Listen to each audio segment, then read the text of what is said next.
Hello everyone. Now the US stock market has been closed for 2 hours and I'm going to give an update on the second week of this new bear market in 2025. Now if you're new to this channel and you don't know what the hell am I talking about, then let me explain. I've predicted that the US stock market is going to fall by at least 40% over the course of 2025 into 2026 because of the huge bubble that we've had. I started making that prediction in December 16th. And I've made a video already on that, which I will link in the video description of this video. And I started shorting the market on December the 18th when the Federal Reserve announced that they're only going to lower rates twice this year rather than 4 times. And then I also shorted it again on December the 27th, which I have pinned to my Instagram. And I will keep it pinned for the next 18 months to prove that I've made this call about a bear market. I'm going to write it out for all 18 months, all right? So if you want to see that post on Instagram, this is my Instagram ID.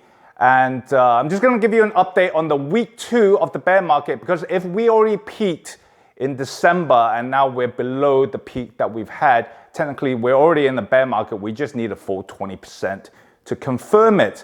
Okay, so some data came out in the last session which caused us to sell off again. First of all, ISM non-manufacturing prices paid was way higher than expected, which shows that inflation is on the rise again. And then JOLTS job openings, which shows the amount of job openings in the US is way higher than expected, which means that the job market is still very, very healthy. In fact, probably overheating again. And why would that be a bad thing? Well, if inflation and the job market is higher than expected, then the chances of the Fed lowering rates more will be even cut shorter, and long-term bond yields will go higher, which it did. Okay, now bond yields is almost for the 10-year Treasury is almost at 4.7%.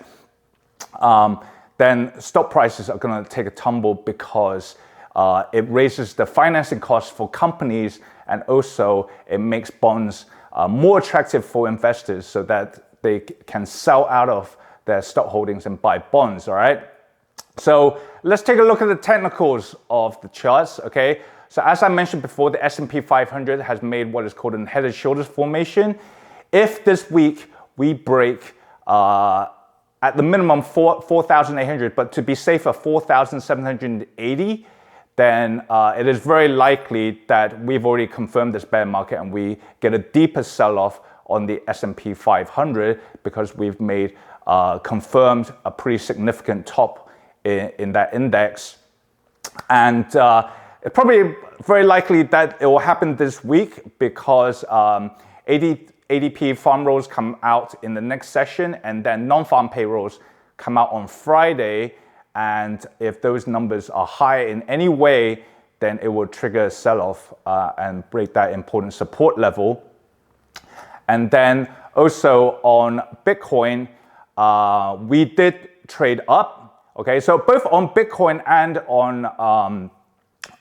with tech stocks, we traded up on the Friday last week and then on Monday for the second trading week of the year. And it went up quite a lot. And that's the danger in bear markets, is that you get these sucker rallies where it goes up and it sucks people back in because they think that it is still a bull market and they want to keep buying. And I think a lot of people bought Bitcoin again when it went over 100,000. And it's already tanked below 100K again. Now, if you again, as I pointed out in the previous video, Bitcoin on the monthly chart is already showing basically a shooting star or an inverted hammer. And if you look at the monthly bar, there's only a certain amount of range, it has to trade. Okay, it has to trade a certain amount of range unless volatility really shrinks. And it is unlikely that Bitcoin for this month has traded such a short range, which means that if it doesn't break up, then it's going to break down significantly. And on Bitcoin, if it breaks the 92,000 level, which is key support that's bounced off a few times, then it is going to be like a waterfall all the way down to around 68 to 71,000 level. There isn't good support until 71,000. So Bitcoin, in my opinion, I will be shorting. It is a very, very good short. And for me, okay, anyone want to tag along, up to them. Okay, and then on tech stocks is going to be where most of the selling is going to be if this market starts selling off. So I've been shorting Nasdaq 100 mainly. Although last week I did say that I was short Nasdaq 100 from 21,500, and then on Friday when it went back up, it hit my stop profits. So I did make a profit, but it hit my trailing stops at 21,300, and then it went up even more on the Monday. And then today, just before the data come out, I shorted it again around 21,600, and I'll be holding those shorts again with a trailing stop profit. And I expect the Nasdaq 100 to fall the most, even more than S&P 500, because they've had the biggest run up. And just as a proof of that, okay, for example, let's take a look at two charts. One is NVIDIA. NVIDIA, a lot of good news came out in this session, okay. Jensen Huang, their CEO, basically gave a very good presentation. They're coming out with a new laptop, which is going to be way faster than current laptops, but only selling at 3,000 USD, which I will definitely buy. However, it still doesn't change the fact that the stock has had a huge run up. And also today, in the last few days, analysts have upgraded their buy recommendations and target prices for NVIDIA. 6 analysts did that, and yet the stock fell 6%. It actually opened up and fell 6%, all right? And that's a classic buy the rumor leading up to the good news and selling on the news, okay? And speaking from experience, in 2000, when that bubble popped, I was in university, and in 2007 and 2008, I was working on the trading floor at a big bank. And when those bubbles popped, the analysts were still giving very high target prices, and people, retail investors who don't understand the market, just kept on buying based on those target prices. And what they don't understand is that analysts for big banks work in the same way as stockbrokers, okay? They have to create more business. If an analyst goes, oh, sell everything, I think there's going to be a bear market for the next 18 months, he's going to get fired because the bank will lose customers, okay? What is important is getting people to trade more and more, just like a stockbroker, okay? You don't want people to say, oh, sell out and go and buy bonds, or sell out and go and buy precious metals. That doesn't make money, all right? You have to keep people buying stocks, okay? So that's one of the charts I want to look at. NVIDIA selling off even on good news. And the other one is Tesla, right? Which has already made a double top. It broke the neckline of the double top and then retraced back up, hit the neckline, and now is selling off again. So Tesla is going to sell off a lot more. And in my opinion, again, because of how overvalued Tesla is, and also Tesla's 2024 sales figures have already decreased below 2023, there is zero justification for Tesla to be trading at such an expensive level. And in my opinion, over the next year or so, Tesla will fall back to around $100, in my opinion, all right? Because it is one of the most overvalued stocks compared to where the market is going. And as I mentioned in the previous video, when these bubbles pop, because so many people are invested and there's a wealth effect when they go up, when the bubble pops and the markets start falling, people will start feeling poor and they will stop spending, all right? And that has a knock-on effect and then triggers a recession itself. And in the previous video, I explained how in the year 2000, real GDP growth was 7 to 8%. And because of the bubble popping, it caused a recession, okay? It was like slamming on the brakes, okay? And I'm just giving my friends heads up on warning friends that we could have a serious bear market this time around. Probably the worst one in 15 years since the bear market of 2008, 2009. And I'm all positioned into shorting the market, okay? So I've shorted S&P 500 from 6,010. Briefly, the market went back up to that level this week on Monday. It went a bit higher, and my Nasdaq 100 futures got stopped out at 21,300, but I made 200 points, and I resold at 21,600. So I'm in the money again.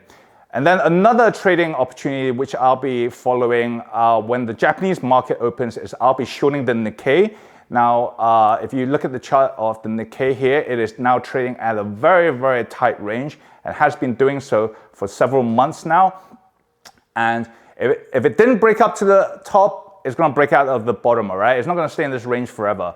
And it had an opportunity to break up on Monday, but it didn't. And the fact that the US is coming off again, I'll be betting that the Nikkei will break the bottom, and I'll be adding some shorts of the Nikkei when the market opens in just under an hour, all right? So those are going to be my trades, basically short Nasdaq 100 from 21,600 and short Nikkei and short S&P 500 from 6,010, which I have pinned to my Instagram. And then again, I think that copper will be a pretty good short, although it did go up. And that hit my stop profit as well. Okay, I shorted copper at 4.09, and then when it went back up, it hit my stops at 4.05, and it went way higher. It hit 4.21 on COMEX copper last trading session. But I think if the stock market starts melting down and the US dollar gets stronger as a result, then copper is going to take a dump. Okay, and remember, there's more bad news coming out this month. Okay, so first of all, non-farm payrolls come out on Friday, and if it is way higher than expected, then the market will sell off because people will assume the Federal Reserve will not be cutting rates as much. But if it's way below expectations, then people will start talking about how there might be a recession risk. So at any point, if it's not close to the number, then we'll probably get a sell-off. And as the bear market unfolds, then any news becomes bad news, okay? It's the opposite of when it's going up, all right? And then also later this month, on January the 14th, the US is going to hit the debt ceiling, which means the Treasury Department has a few weeks to play with moving things around to keep the US government solvent and paying its debt without while the debt ceiling is being hit. And politicians have a few weeks to basically get their act together and come to an agreement to raise the debt ceiling. And knowing how politics works in Washington, I bet you they're gonna basically procrastinate and leave it to the last couple of days, especially since Joe Biden is gonna go, Donald Trump's gonna be inaugurated on January the 20th. Definitely, the Democrats and the Republicans are gonna argue over the debt ceiling, and it's gonna be pushed back, and that's gonna have a big negative effect on the market. And as they say, if the January is going to be a down month, the chance of the whole year being down significantly goes up, all right? So if this year is going to be a down year after the major run-up we've had, the major bull market we've had, then in my opinion, then getting a bear market and a significant bear market in 2025, the risk is very, very high, all right? And I'm just the guy basically telling people who are partying in the club because they're so happy they've made so much money that somebody's already lit a fire, right? The Federal Reserve has lit a fire, and the fire is going to spread. The only difference between this fire and having a fire in the club is that it's going to take about 18 months to get run through the entire bear market, okay? And I think 40% fall is the minimum, all right, in my opinion. So I'm just basically shouting to everyone, get out of the club, there's going to be a fire, all right? Okay, stop partying. In fact, if people are traders and they want to make money and they are in agreement with me that the market is going to fall, then they should go and short the market, in my opinion, all right? And again, there's ways to still make money in a bear market by not investing in stocks, but buying other stuff like bonds or precious metals, all right? And I'll talk about when I would be buying bonds and precious metals. Not yet, because bond yields are still going up. And that means bond prices are going down. So I think there could be a very good buying opportunity for treasury bonds when yields hit around the 5% level. And as yields go up, it's going to drag the stock market down even more, all right? Okay, that's all I have to say. I just want to give everyone an update well before non-farm payrolls come out on Friday, because that's the day when I think we have the major dump and the S&P 500 falls below 5,800 level, and we confirm the major top on this bear market, okay, the end of the bull market, in my opinion, all right? So good luck trading, everyone, and if anybody has some questions, then post it in the comment section, okay?